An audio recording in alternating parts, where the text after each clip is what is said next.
Hi, I'm Julie Royce, founder of the Royce Report and the Restore Conference, and you're about to see a video from Restore 2023. Though a lot of conferences charge for videos like these, we've decided to make them available for free. We've done that because we don't want anybody to miss out on this valuable content for lack of finances. But of course, these do cost us money to shoot and to edit. So if you're able, we'd really appreciate it if you consider donating to the Royce Report so we can continue this important service.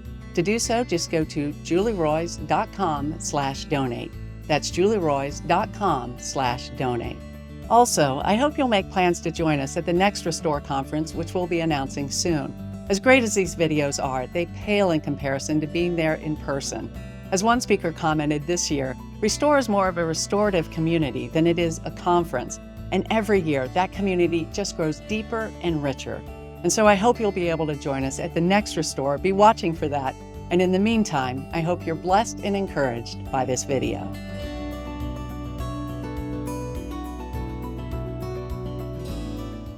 The survivor community is a community that I was born into.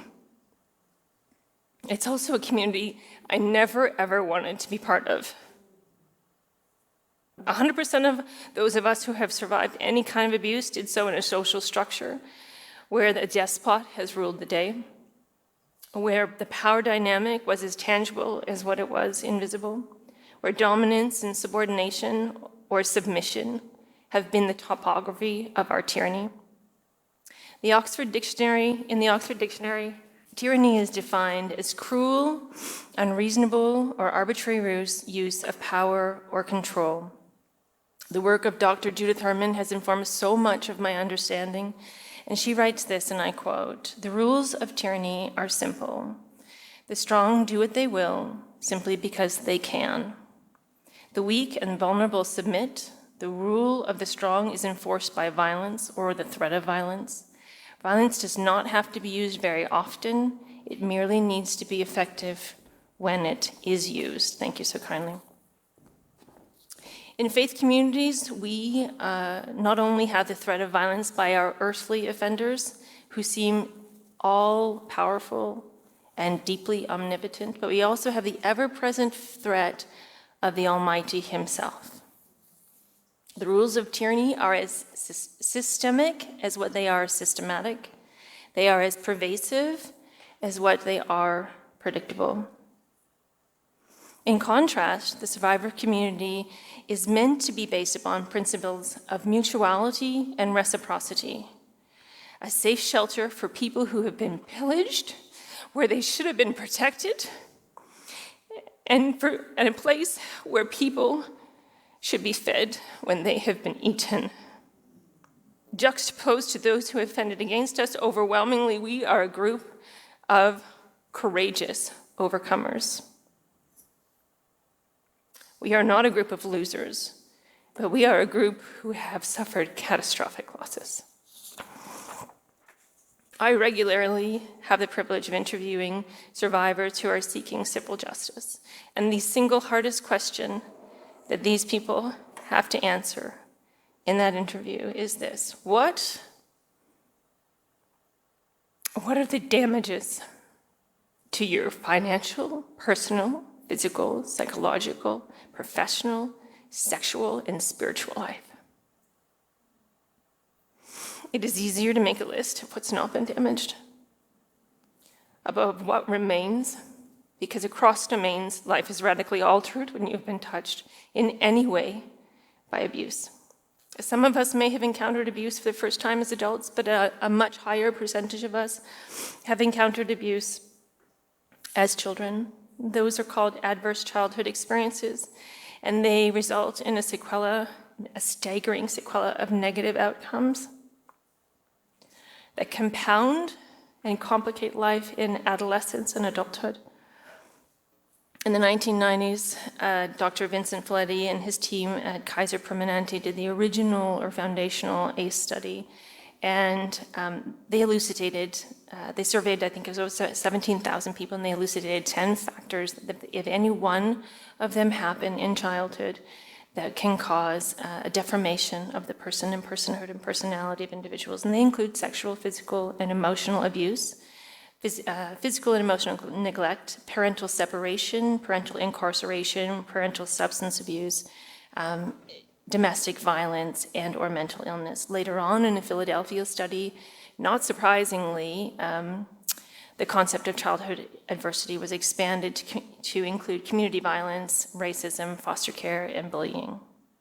The earlier and more protracted all this, I'm going to bleep myself, happens, these adverse experiences happen, the longer and later the adverse outcomes stay. And a score of 4 or more puts survivors at risk of a 12-fold risk of suicide. So check. Depression, substance abuse, and a laundry list of extensive poor health outcomes that last well into adulthood and often lead to early death. It's an abysmal picture. For those of us who have encountered abuse across a lifespan, a significant percentage of us have never told a soul. Rather, we have suffered and suffocated in silence. Sometimes people don't even tell themselves.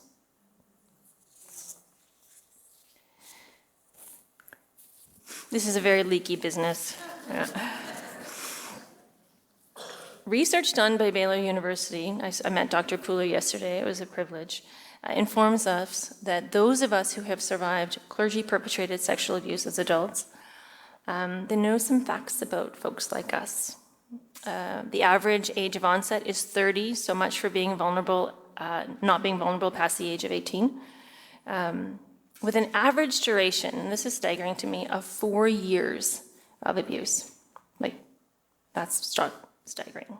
A whopping 65% of us had unprocessed trauma, and a further 62% of us were being counseled by the very person, the clergy member who abused us. Only 9% of us report that the church supported us after we disclosed. And 80% of us report that abuse negatively impacted our relationship with God.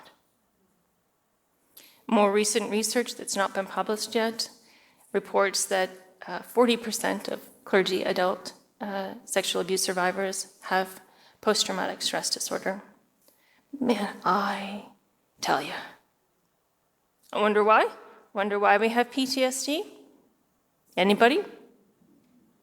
It might just be that those of us who have decided to disclose and sought any form of public justice have each had our own public crucifixion. Silence looks like a very attractive alternative in the face of that. We have watched strangers and friends alike gamble in person or online as our private hell is hung in public humiliation, as we are mocked and lied about when we were the ones who were lied to.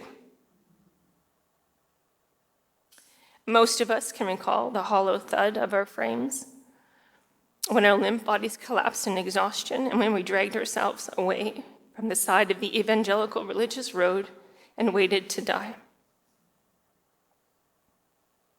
We can taste the trauma, the disorientation, and the bewilderment of telling the truth only to be labeled a liar, the cruelty of incomprehension as we ask for bread not only to be given a stone, but to have stones thrown at us.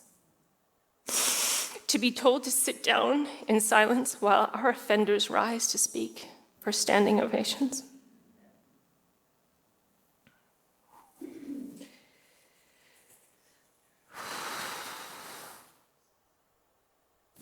It is grievous. It is right to grieve.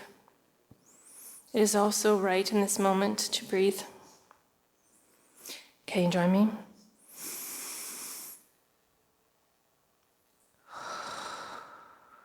Can we do it again? I need one more.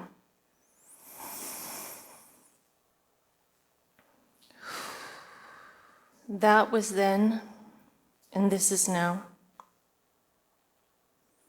And I'm about to enter into the beginning of my end. And so if that hurt, I would ask you to Find a space to ground yourself, because this may hurt more. It hurt for me to write. It may hurt for you to read. I have written a brief narrative, one that is as gentle as I could make it, one that leaves out as many details as possible, yet still provides a cogent narrative for you to understand that when I met Ravi Zacharias, I was already destroyed.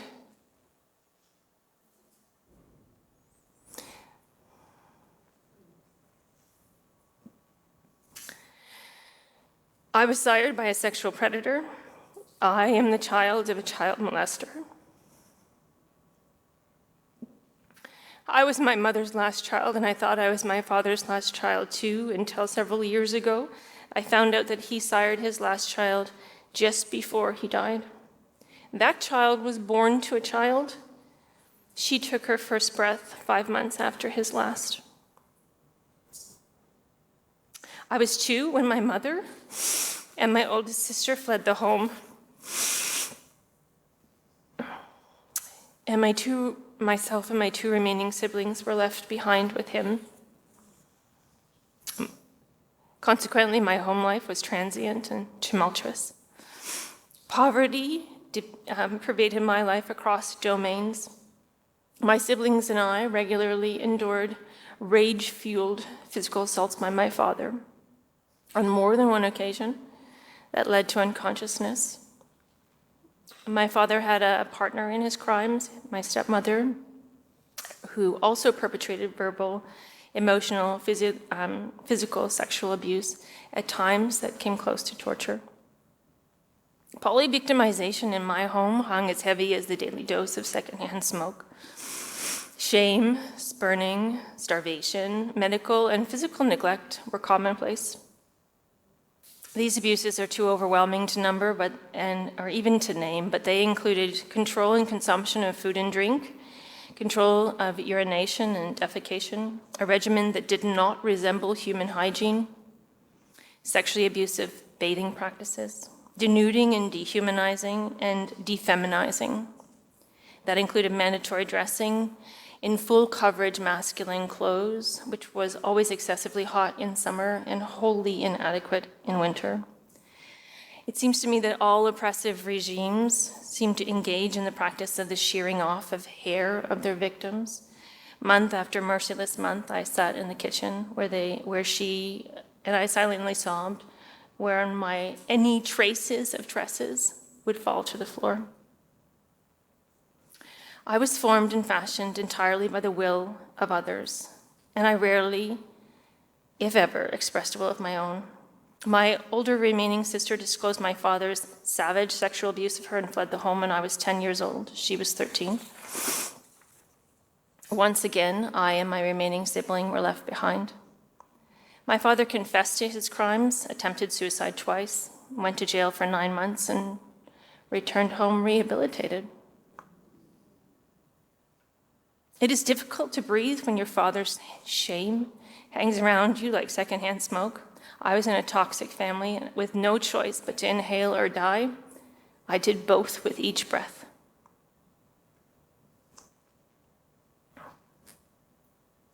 Upon his release from incarceration, he turned to his abusive intentions towards me, sexually abusive intentions.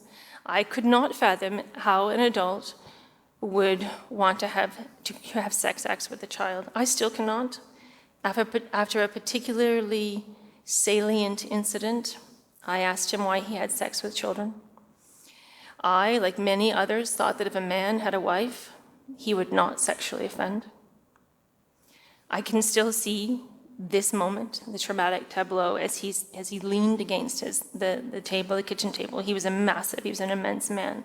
And I can feel what I felt as I stood by the door, ready to run to literally nowhere and no one. Knowing full well the futility of fleeing, but ready to flee anyway. And in a rare moment of clarity, and maybe the only honest thing he ever said, he told me that his predation was not about sex, it was about power. I was 12.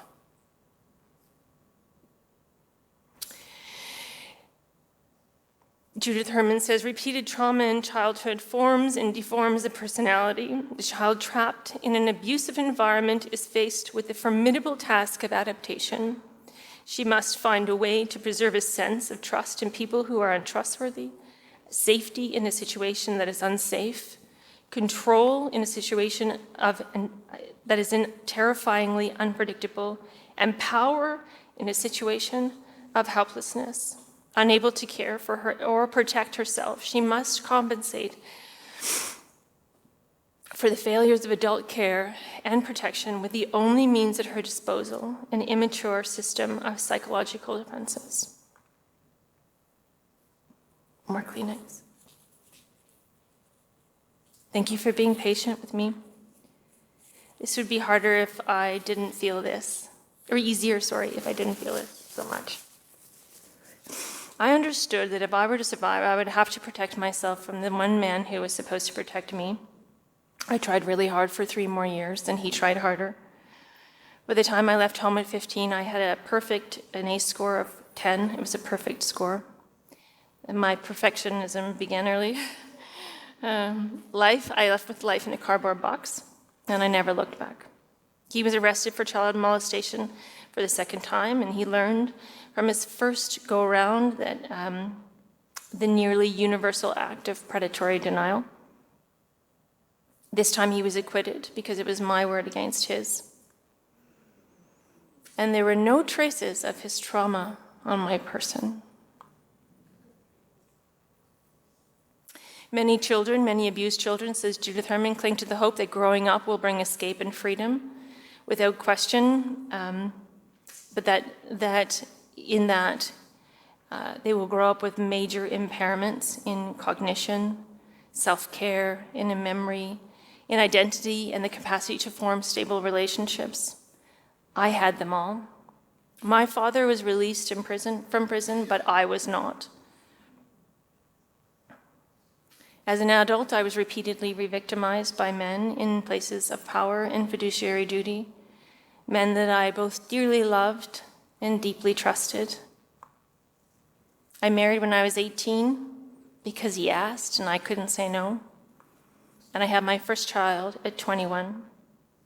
Her very existence, some of you may relate to this, awakened in me an anguish about my own childhood that can only be described as infinite and touching absolutely every area of my life. It was an earthquake. The birth of something beautiful, someone beautiful, showed me that I was vulnerable too. The desire to protect her, nurture her, care for her, and rip limb to limb anybody who would bring her harm evoked rage for my own inner person. I was entirely unequipped to handle the doors to the past that the present had opened. I knew I needed help, but I had very little in the way of resources. That's when I turned to the evangelical church, who offered me cost-free help. I had no idea how costly that help would be. Rightly, they proclaimed good news to the poor, comfort to the brokenhearted, release for the captives, and liberty for those who had been imprisoned. I was poor, and I sure was brokenhearted. I knew everything there was to know about captivity. And they said that all who hungered and thirsted for righteousness would be filled.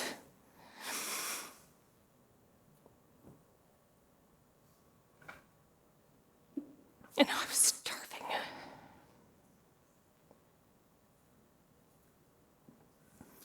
In the early days of belonging to the so-called Christian community, my own father died, and it's that time that a door to a deeper, darker world was opened to me, and I was adopted as a spiritual daughter of the lead pastor, and I had regular therapy sessions with him.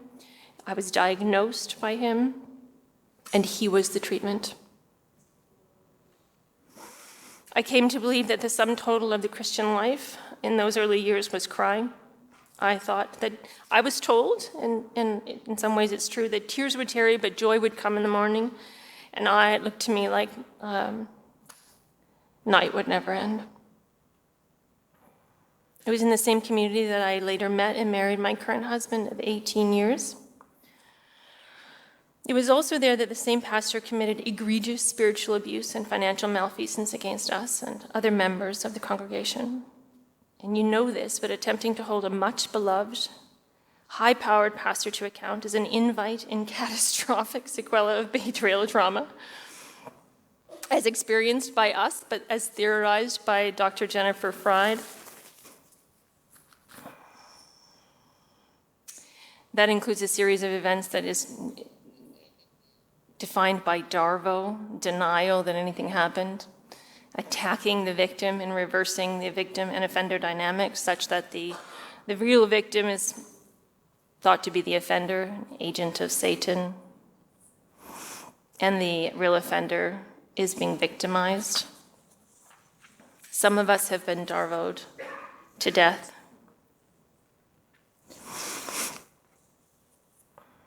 All of this happens, astonishingly, astonishing institutional cowardice is committed in the name of Christ.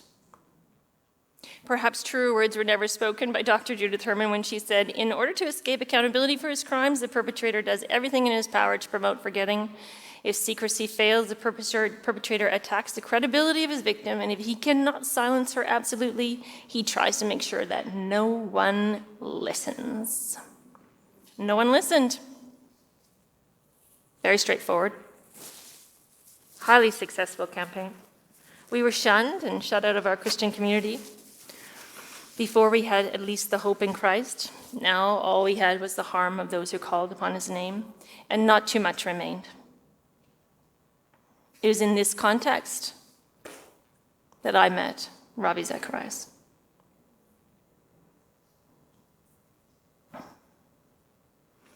When I came forward when this story went public in 2016, 2017, life as I knew it, anything that was beautiful, collapsed in what can only be described as a protracted private and public catastrophe. Virtually no one believed me. I could hardly believe myself. I was globally vilified. I lost my home, my occupation, and nearly my life itself. Years of days were filled with night. My only confidants were my therapist and my lawyer, and in times of real intense moments, they still are. Justice was a joke, and so was hope. The steady drum of those two people's sanity helped me to save mine. I had no faith or hope left, so I had to borrow theirs. In time, their belief and trust in me helped me to find a measure of belief and trust in myself. But there would be many years of nights before dawn would ever come. I and my husband took one step forward, only to take at least 10 steps back. It took forever to not lose ground. It took even longer to gain any. C.S. Lewis said, "A wrong sum can be made right, but only by going back until you find the error and working it afresh from that point, never by simply going on. Evil can be undone, but it cannot develop into good. Time does not heal it. The spell must be unwound bit by bit with backward mutters of dissevering power. Or else not. It's in recovery that we go back to the source of the error, and we work it afresh from there." Lena said yesterday that we have to look back to move forward. I want a statue of that duck, wherever you can find one of those. She was completely right. For the time that we have remaining, I want to talk to you about the stages of recovery, the architecture of empowerment, and the route to resilience, even as each one of us has our own path and will take divergent paths forward. Are you all ready for that? Okay. I want to say this as a caveat, and no, I didn't add this after I heard Lena speak. Although I was born into an abusive and non-nutritive environment, the simple fact that I'm white, heterosexual female, endows me with a backpack of privileges that my fellow survivors who are part of marginalized groups and races and cultures simply do not have. I was clever as a child, compulsively compliant, and I had a quiet disposition. Some of those things have changed.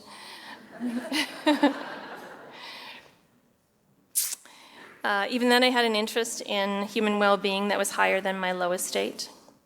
I had a lot of words which I was not permitted to use, nor was I even permitted to think them. I was able to attend school and eventually church, and those two things were a reprieve for me. I was watchful, which helped me anticipate some of the storms and take shelter whenever possible. These were compensatory mechanisms for me. You will have your own. Another breath. On your mark, get set. Here we go. 1, 2, 3. Inhale. Hold it there. Exhale. Let's do it again, shall we? I need this as much as you do. On a mark, get set, go. Inhale. 1, 2, 3. And exhale. Feel your butt in your seat. Feel your feet on the floor. Feel your hands in your lap and your head on your shoulders. You have a body and it's good. Okay, recovery is defined as a return to a normal state of health or to regain the possession or control over something that was stolen or lost. That definition hits home, yeah? For many of you, the road to recovery will be a pathway to recover what was. Right? You remember a self before this, some of you. For me, recovery has been a pathway to collect what wasn't. I'm not saying it's better or worse, I'm just saying it's different. I have a big bee in my bonnet about empowerment, and this might sound ranty, so hold on. Dr. Judith Herman again says, the first principle of recovery is empowerment of the survivor. I'm going to say it again. The first principle of recovery is empowerment of the survivor. She or he must be the author and arbiter of her own recovery. Others may offer advice, support, assistance, affection, and care, but not, very, very importantly, not the cure. Others are not the cure. Many benevolent and well-intentioned attempts to assist the survivor flounder because this basic principle of empowerment is not observed. No intervention, I say it again, no intervention that takes power away from a survivor can possibly foster recovery, no matter how much it appears to be in his or her immediate best interest. To be empowered is to have capacity and control. To have autonomy, which means I'm a me, I'm not you, and to have agency, which means the things I do matter in my life. I can affect change. It's not sufficient for you to do for me. It's wholly insufficient. We do for toddlers. Even in toddlerhood, that's how children learn. It also means to engage in critical thinking rather than being told what to think. That means we have to flex our thinking muscles. And I don't know your story, but I know mine, and I was not permitted to think, but I also didn't even know how to think. And so even when I became a Christian, I was really happy for other people to think for me because they must be right. That has to stop if we are going to be a people who are empowered. We need to seek information and not be given a steady stream of advice. When I'm in a hurry, I will drop a piece of advice. And when people are also in a hurry, I'll do that. But in general, I will only provide resources and information. We can't have other people chew the meat for us. We have to learn to chew ourselves. I'm deeply concerned and don't mind publicly saying it, that I'm very concerned about the dynamic that I see developing in the survivor advocacy community. I fear that we are absolutely, without question, recreating the celebrity culture from whence we came. Yeah. People speak of their, this drives me crazy. You can tell I'm feeling empowered. People speak of their helpers as if their helper is responsible for their healing. That is bullshit.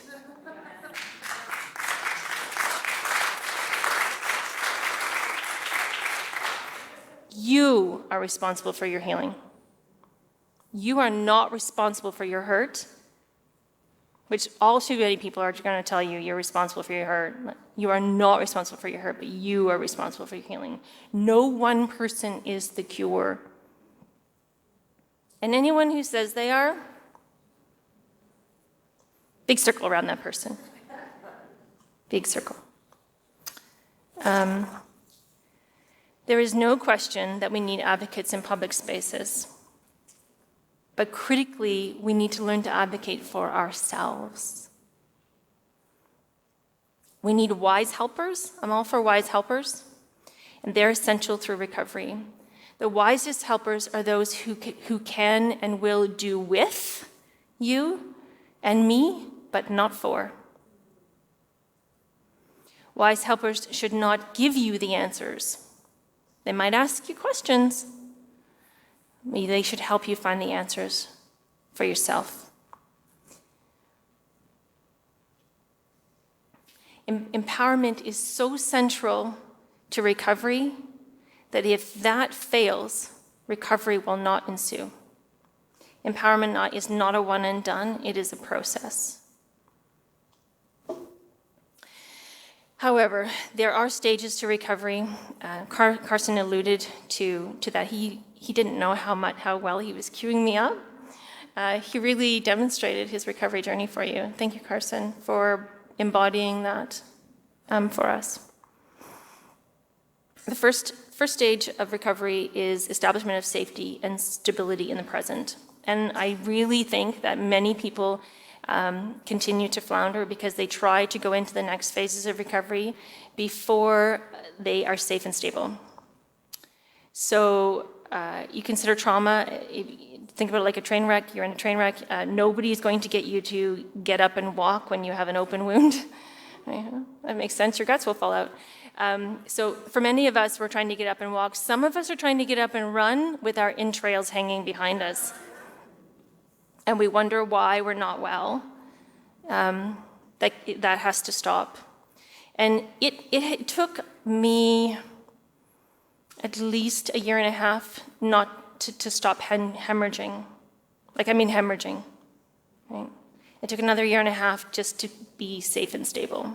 It's a long time, 3 years just to get safe and stable. And grieving and remembering is the second stage of recovery. Before we go to the second stage of recovery, let's just talk a little bit more. I've got some notes and I want to make sure we talk about them. Part of safety and stability is, are you safe from harm from yourself? Fair point. Are you safe from harm from others? The restoration of biological functions is paramount. They are the litmus test of whether or not you are in a safe and stable place. Can you eat? Enough, but not too much. Can you sleep? Enough, but not too much. Can you move? Can you work? Pay your bills? All those things. Abuse annihilates our attachment systems. I didn't have working attachment systems, but any sort of abuse, whether it's attachment system to key relationships like Carson was talking about, or workplace or identity, it annihilates our basic trust in others and also ourselves, right? It rips apart our identity. It destroys our autonomy. It really obliterates intimacy, and then it crushes initiative, right? You can't do anything. You can hardly function.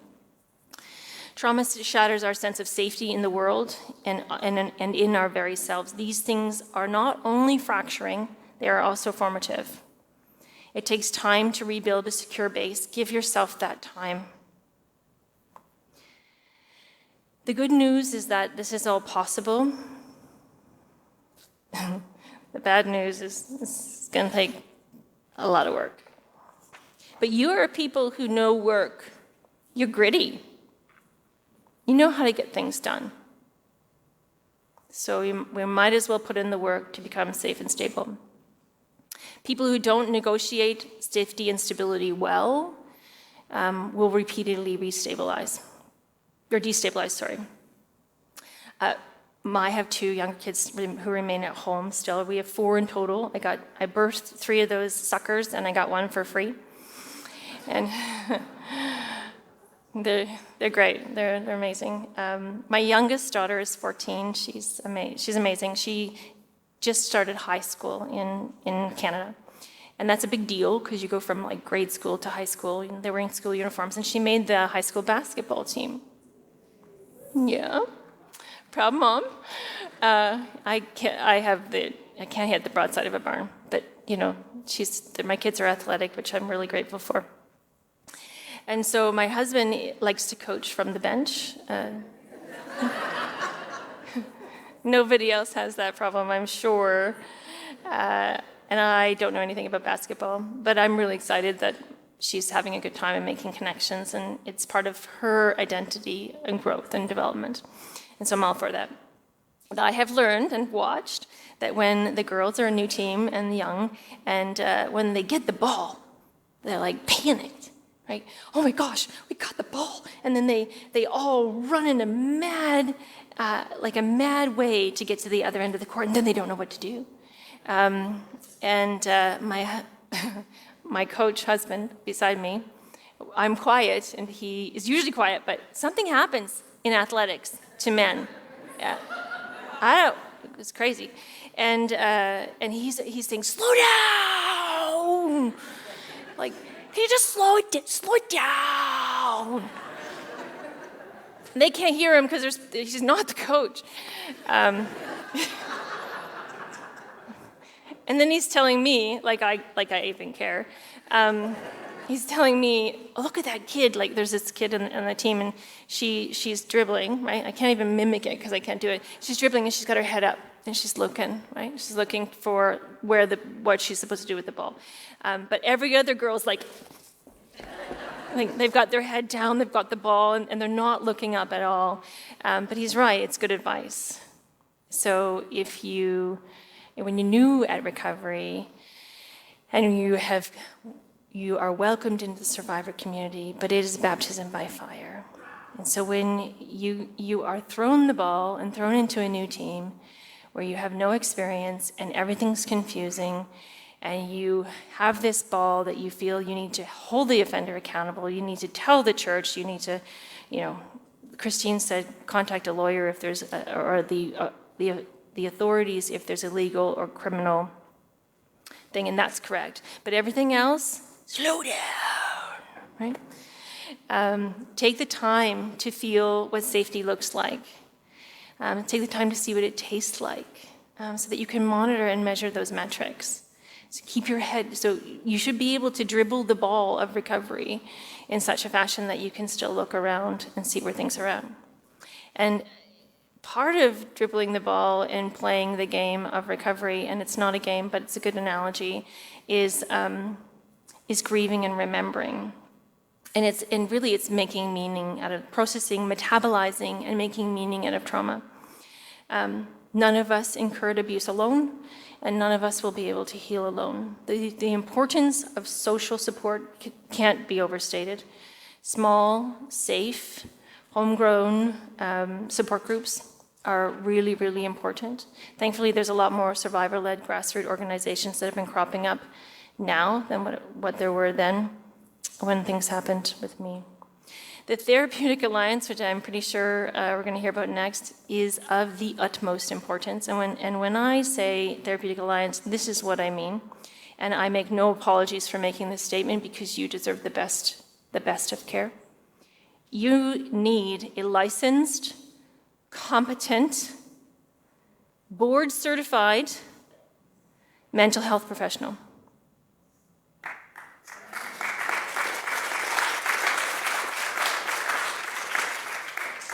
I know it costs a great deal to get good therapy. I am telling you, I would not be here without it. It costs more not to. Low to no cost things are journaling, meditation, prayer, really vigorous exercise. I am in the wellness industry. I'm a healthcare provider. And when this all happened, I was curled into a ball for several years. I know what it feels like to feel paralyzed and not be able to move. You think that you cannot move a muscle. But vigorous exercise there is such strong evidence to say that moving your body will help you heal. It's basic, but adequate rest, good nutrition. You are really, truly worth caring for. If your children were going through a crisis, you would make sure they had breakfast, lunch, and dinner, and they had naps. Podcasts, blogs, vlogs, library books. There are online and in-person communities. I want to give some caution and caveats to online communities. Please consider your rules of engagement. Consider them for yourself, not just what the rules of engagement of the online community are. Consider how do you want to interface? What do you want to get out of this? What do you want to bring to this? And remember that the online world is a made-up world, right? Really. So there are many safe secular spaces in which to flourish and eventually to heal and eventually flourish. Don't be afraid to seek those out. Most of us were reluctant to face the agony of abuse. I remember, I remember talking to my trauma therapist when I first met her, and I said, I'm not sure if my story's bad enough to really warrant a trauma therapist. Yeah. I can't believe I thought that now, but that's what I thought then. It's your choice whether or not you're going to confront the horrors of your present or your past. Nobody can or should force you to do that. We do believe that if we open up that Pandora's box of pain, that we'll never be able to shut it, and it will just overwhelm our lives. I want to tell you something. That's the very thing you should do, the thing you don't want to look at, and the box you don't want to open are the very things that slowly, safely, securely, in gradiated fashion, those are the things you need to look at. Those are the places you need to go. Traumatic memories are buried alive, and grief can be really, really, really complicated and by an unlimited number of factors. But grieving does come to an end, believe it or not. Crying is all right while it lasts, says C.S. Lewis. But sooner or later, you have to stop sooner or later, and then you got to decide what to do. Reintegration. Reintegration to me means neither being defined by your trauma or denying it. Establishing yourself once again as an independent I. Who was I before this happened? Who am I now? And like Carson said, who do I want to be? Getting to know yourself, including being aware that there are things about yourself that you don't yet know. Self-knowledge is a process. How has my role changed in my family, in my faith community, with my employ, compared to what it was then? How can I contribute to community of my choice in a way that's based on my strengths? And how can I live a life, and some of us for the first time, how can I live a life that includes me?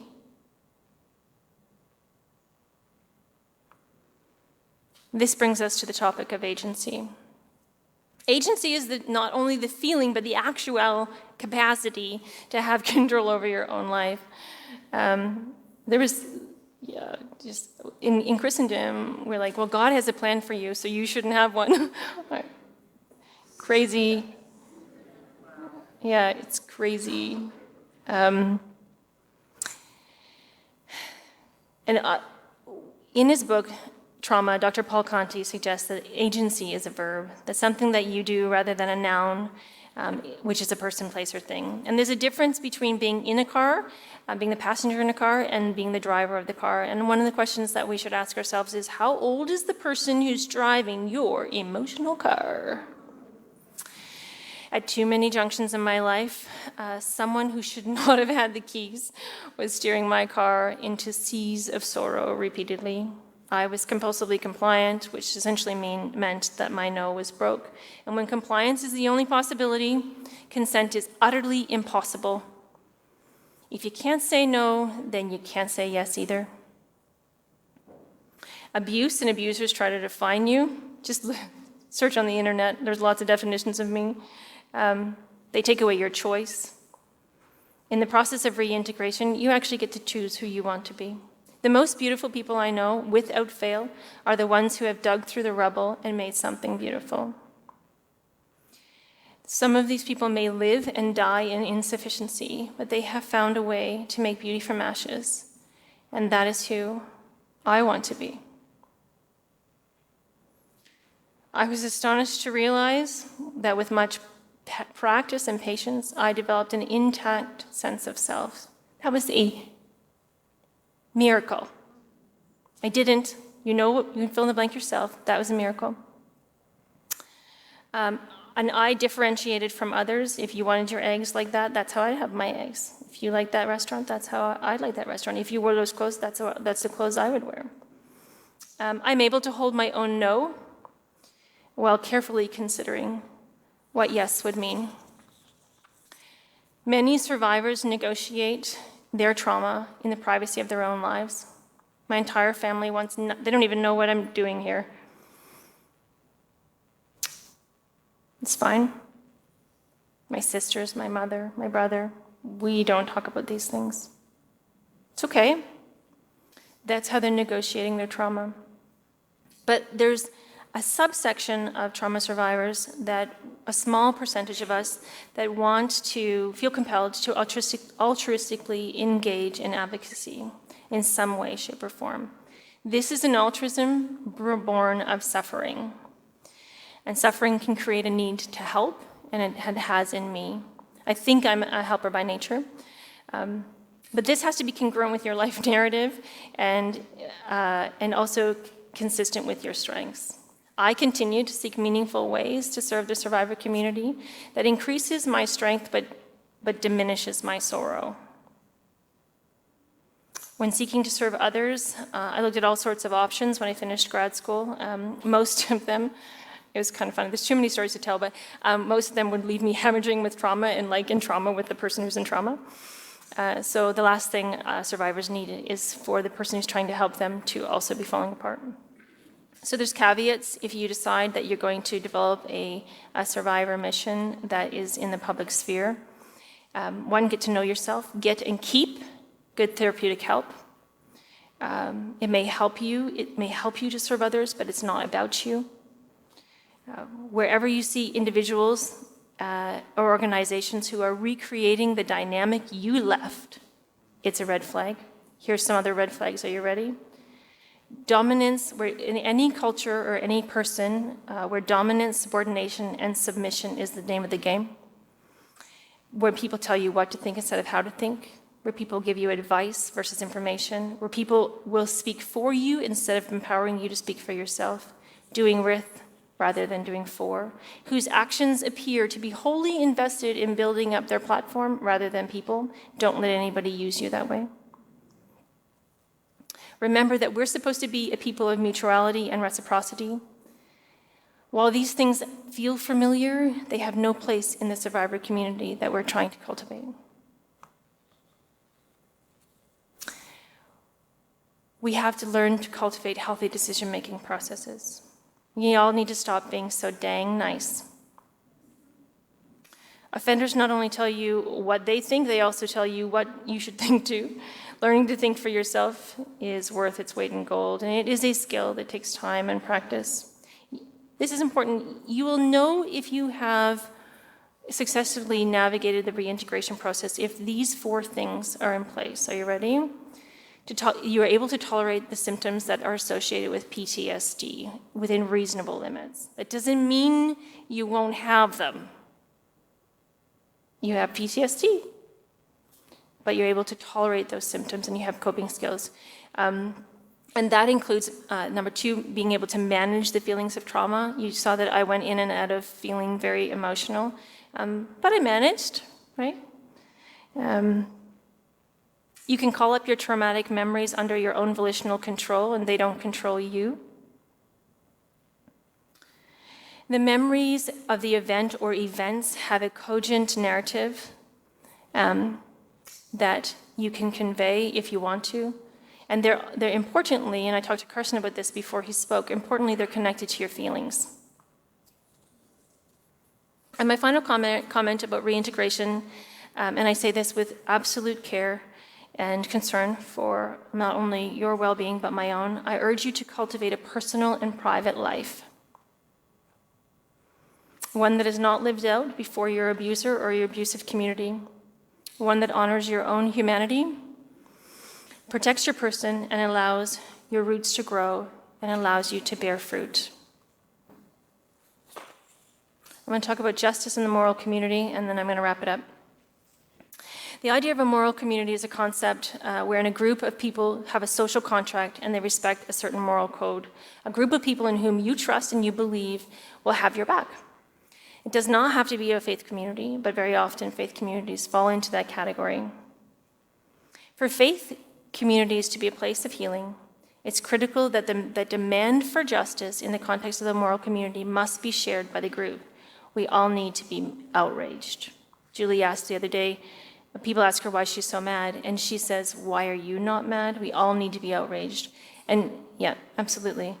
And what Paulo Freire calls our just ire, we need to get our backs up about this stuff.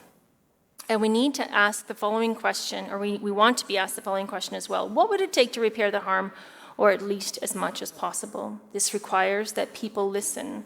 Universally, we want public acknowledgement of the harm. Universally. If the harm has been public, we want public acknowledgement. We want the right. Somebody asked me once, how far does this apology from RZM need to go? And I said, it needs to go as far as what the damage to me has gone.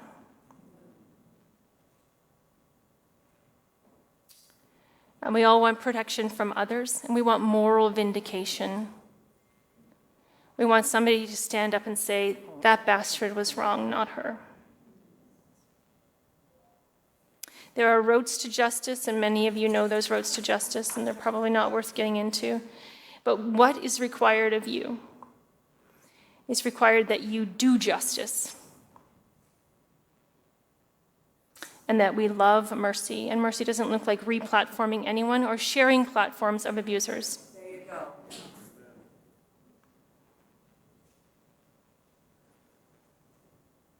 But it does look like honoring your own humanity and even the humanity of the people who have wounded you.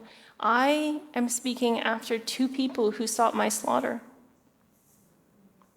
That fact is not lost on me.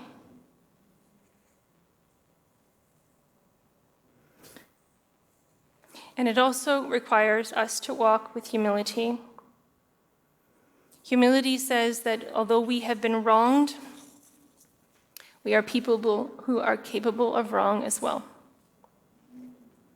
It means cultivating a culture and a posture not of deference, as I have heard so often, but one of gratitude.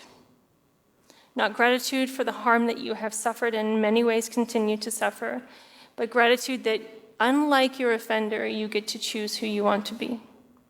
You can cultivate your character. You can nurture empathy. And you can become the person that you desperately wished that others had been for you. I spoke for the last time, I spoke at Empower or Restore last year in 2023. And while I'm not certain at present, I felt coming here to this conference this time, that this season is coming to an end for me, which is why I had an epitaph here for you today. It's in keeping with my own core values that I didn't know I had, but I now can name, of equality and mutuality and reciprocity. I am going to be taking a seat and letting others speak. I've also come to know that my own person is most effective when I can pursue excellence, and you deserve excellence. For me, that requires concentrated effort in one domain. I didn't survive all of this to not really live.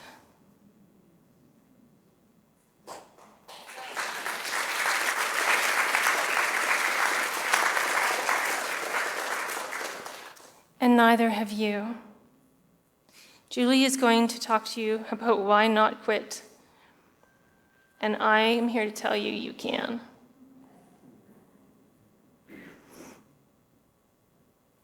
It has been a privilege to speak with you. I'm sorry I took up so much of your time. It is an honor, and you have been my joy. Thank you for your absorbent listening and for bringing the weight of your pain and for bearing the weight of mine. I opened with saying that I didn't choose to be part of this community, but I close with this. I would choose any one of you any day of the week. Something rare and true and beautiful emerges when an innocent victim endures abuse and finds a way to flourish in the aftermath of injustice. And you are truly beautiful. Thank you.